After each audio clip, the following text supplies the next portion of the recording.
डोक्यात मी असतो, अरे हां पुण्यातवरून ते केदार टाकळकर सर आले, त्यांनी सांगितलं म्हणून आपण हे करतोय बरं का. पहिल्या गणिताला वन लाईन गॅप व्यवस्थित सुटते, दुसऱ्याला पण सुटते, तिसऱ्याला काय होतं थोडं विसरायला होतं, पण अरे नाही त्यांनी सांगितलं म्हणून करतो नाही का, हां मग आहे जागेवर आहे, केलं, तिसऱ्याला पण बरं केलं.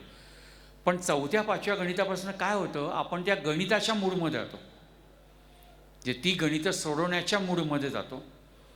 आणि मग त्या गणिताच्या मूडमध्ये गेल्यानंतर कोण केदार टाकळकर, कधी आयुष्यात बघितलं नाही, कधी ऐकलं नाही, काय माहिती पण नाही, अशी अवस्था होते. म्हणजे तुम्हाला साधं कळलं पाहिजे. हे वरच्या बाजूला कोणी कार्यकर्ते असले त्यांना बघा, ही मुलांचा आवाज सुरू झाला आहे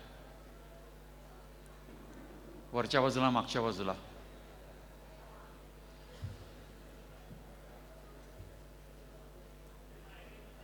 सगळेजण खूप शांत ऐकतायत, मला असंच एक्सपेक्ट आहे, कारण याचा काय उपयोग होतो आहे मला माहिती आहे. मग अशी मी एक एक्झाम्पल दिलं, पण अशी माझ्याकडं खूप एक्झाम्पल्स आहेत.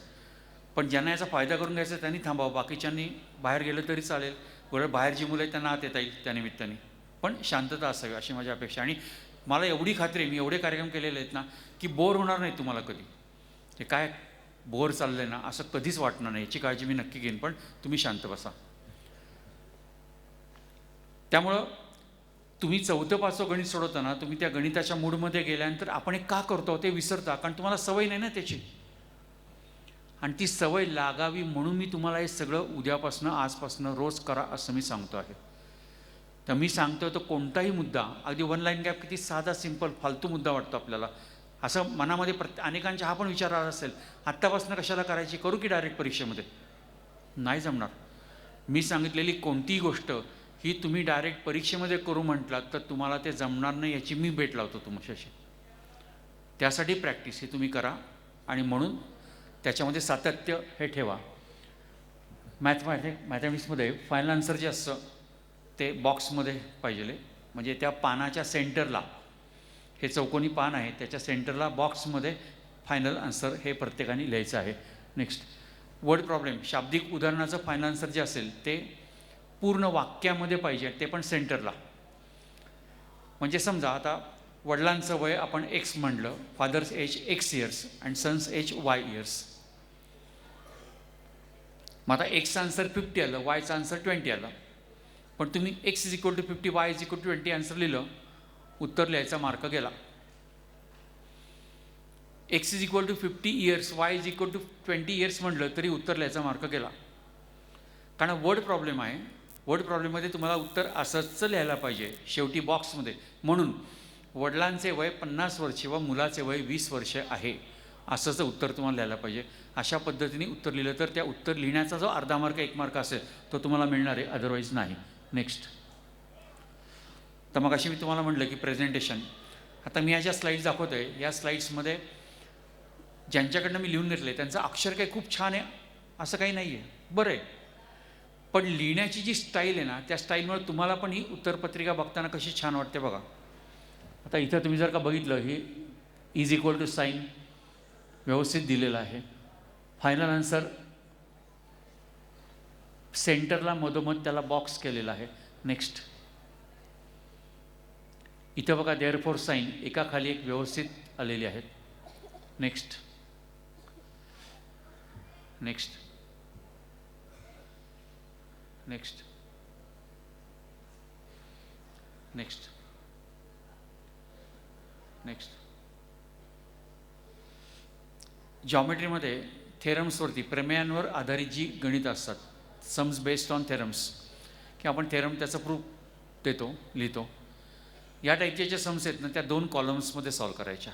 नेक्स्ट, असे 2 कॉलम येतील. सुरुवातीला ही सम आहे, त्यातलं गिवन काय, टू फाइंड काय, सोल्युशन काय, आणि 2 कॉलम केलेत, हे स्टेटमेंट आणि रिझन. नेक्स्ट, हे 2 कॉलम स्टेटमेंट आणि रिझन. नेक्स्ट, नेक्स्ट, इथं म्हणले बघा स्पेसिफिकली स्टेटमेंट आणि रिझन, असं म्हणायला पाहिजेच आहे, आधीच्या स्लाईडमध्ये तसं म्हटलेलं नाही पण ते म्हणायला पाहिजे. नेक्स्ट, नेक्स्ट, अल्जेब्रामधली आन्सर कशी द्यायची, इव्हन अल्जेब्रा काय जॉमेट्री काय कशामधली पण, टेक्स्टमध्ये सॉल्व्ड सम्सची आन्सर्स जशी दिलेली आहेत त्याचप्रमाणे तुम्ही आन्सर लिहायची प्रॅक्टिस करा. कारण बोर्डामध्ये एक्झामिनरला त्याचप्रमाणे तुम्ही आन्सर लिहिलेली अपेक्षित असतात. फॉर एक्झाम्पल आता हे हे आन्सर बघा, एक्स आणि वायच्या व्हॅल्यूज कॅल्क्युलेट केल्या, 5 आणि 3 आलेले आहेत. अनेक जण उत्तर लिहिताना x=5 y=3 असं लिहितात, मार्क गेला. काही जण आन्सर लिहिताना कर्ली ब्रॅकेट्समध्ये महिरपी कंसामध्ये 5,3 लिहितात, मार्क गेला. बोर्डाला उत्तर म्हणजे एक्झामिनरला उत्तर आपल्या सॉल्ट सम्सप्रमाणे या पद्धतीने पाहिजे की x=5 y=3 is a solution of given simultaneous equations. याप्रमाणे ते उत्तर त्यांना लिहून पाहिजे. म्हणून तुम्ही सॉल्ट सम्सची प्रॅक्टिस करा, त्याची उत्तरं कशी दिलेली आहेत लिहिलेली आहेत ते बघा आणि त्याप्रमाणे तुमचं उत्तर येईल यासाठी प्रयत्न करा. नेक्स्ट, अल्जेब्रामधले चॅप्टर 4, 5, 6 आहेत, त्या तिन्ही चॅप्टरमधली कोणती सम असू दे, 1 मार्काची असते, 2, 3, 4, 5 किती मार्कांची असू दे, त्या समचं आन्सर हे स्टेटमेंटमध्येच पाहिजे. समजा तुम्ही मीन कॅल्क्युलेट करता, मोड कॅल्क्युलेट करता. आता मीन कॅल्क्युलेट केला, मीन =23 आन्सर आलं, तर तुम्ही मीन =23 mm समजा, मिलीमीटर असं काहीतरी आन्सर आहे. तुम्ही लिहिलं मीन =23 mm, नाही मिळणार मार्क. आता मीन ऑफ, तो मीन कशाचा आहे, समजा ॲव्हरेज रेन, पावसाचं ॲव्हरेज किती आहे त्याचा मीन आहे तो, मग लिहा ना तसं की mean of average rain is 23.5 mm असं उत्तर तुम्ही लिहिणं अपेक्षित आहे. त्या तिन्ही चॅप्टर लक्षात ठेवा, त्याचं किती मार्काचं सम असेल तरी उत्तर लिहिताना संपूर्ण वाक्यामध्ये लिहायचं.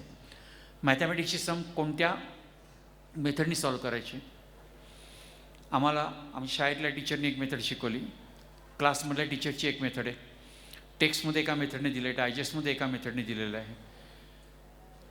काही मुलं हुशार असतात, मी मॅथ शिकवायचं मी, म्हणजे या मेथडनी पण ते ती सम सुटू शकते, सॉल्व करता येते. हे मुलांनी मला शिकवलं, म्हणजे अशी मुलं हुशार असतात. पण मग आम्ही कोणत्या मेथडनी करायचं, एनी मेथड.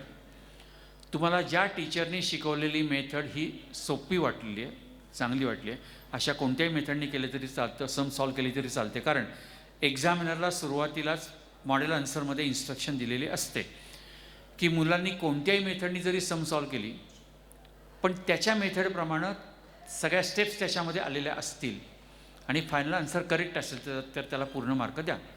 त्यामुळे तुम्ही कोणत्याही मेथडनी केलं तरी चालणार आहे.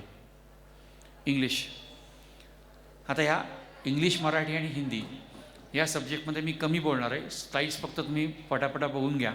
त्याच्यातनं वेगवेगळ्या क्वेश्चनच्या टाईपचं, वेगवेगळ्या क्वेश्चनची आन्सर्स लिहिताना त्याचं प्रेझेंटेशन आहे बोर्डाच्या एक्सपेक्टेशनप्रमाणे, एक्झामिनरच्या एक्सपेक्टेशनप्रमाणे कसं करायचं हे तुम्हाला कळेल. नेक्स्ट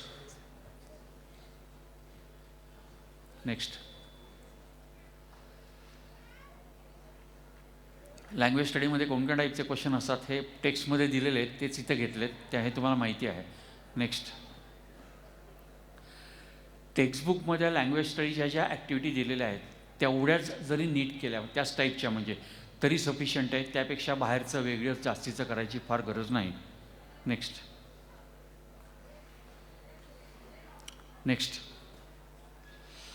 हे प्रेझेंटेशन कसं करायचं बघा. नेक्स्ट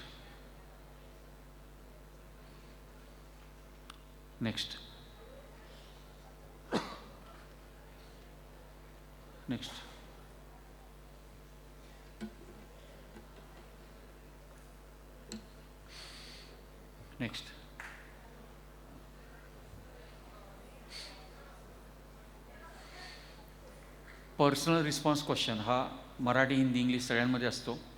त्याची प्रॅक्टिस ही तुम्हाला भरपूर करायला पाहिजे. मुलं त्याच्यामध्ये खूप मोठी उत्तर लिहित बसतात, त्यांना तर खूप मोठं लिहिलं की चांगले मार्क मिळतील. पण लँग्वेजेसच्या बाबतीमध्ये एक नियम लक्षात ठेवा, तुम्ही जेवढं कमी आणि मोजकं लिहिणार आहात तेवढे तुम्हाला जास्त मार्क मिळतील आणि तुम्ही जेवढं जास्त लिहिणार आहात लँग्वेजेसमध्ये तेवढ्या तुमच्या मिस्टेक जास्त होणार आहेत. तेव्हा लँग्वेजमध्ये कमीत कमी लिहायचा प्रयत्न हा करा. नेक्स्ट